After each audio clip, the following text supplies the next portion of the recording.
As the business of rap music became increasingly like the streets, the artists' crews, made up of close friends, family, and up-and-coming artists, became increasingly part of the problem.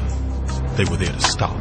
Most rap crews are made up of, I say, 50% businessmen and 50% thugs. 50% of your crew is made up of homeboys that just came home from jail.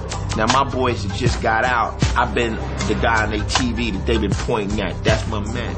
That's my man. When they get home, their life is based around maybe I could roll with Ice. Maybe Ice could help me, you know? Now, what can he do? What can he actually do? But say, yo, Blows, Joe Blow is dissing you and I knocked him out in the club. What can he do?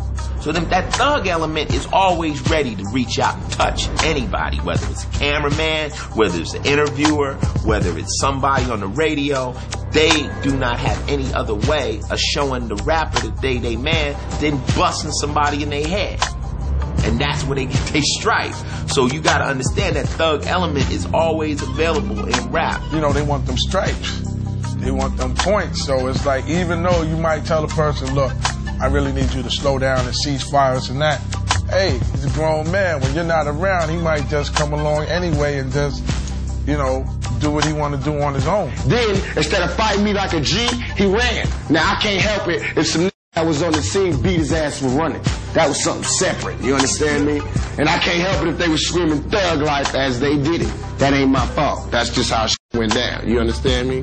I could not be there, but if I have this person running around with me to the point that you would start associating him with me, and he decides to just go killing it while I'm off doing some other shit, they gonna say I sent that. I've been in situations where I've been with my boys and I'm talking to a friend of mine in hip-hop, but his soldiers is sizing up my soldiers. You see what I'm saying? His man just came out looking at my man crazy. I'm walking down the street, my man's like, I don't like his boy. I'm like, you shut, that's my man. But that's they animal. That's how they rationalize things with combat. So when you first come out of the hood, you come out of the hood and you were a drug dealer and your friends is drug dealers and your friends is thugs and you were just a poet that hung out with thugs and you might have been thug too and you got a record. People around you are very protective. They're very violent. They don't really believe they have nothing to live for. And you are the centerpiece of their lives and, you know, and you're trying to train them as you learn. It's tough. I mean, Snoop got people that's loyal to him that would probably kill you before he would. But you gotta know how to separate your friends from your homies from your loved ones. I mean, you got homeboys, you got friends, and you got dogs. My dogs is with me all the time. My friends, hey, what's happening, All right, I get back at you. And my homeboys is people who I got love for, but they don't understand this business right now, so I had to keep them to a limit. It was times where I had concerts and shows, and I tell a couple people to meet me on my block, on my corner when I first got signed.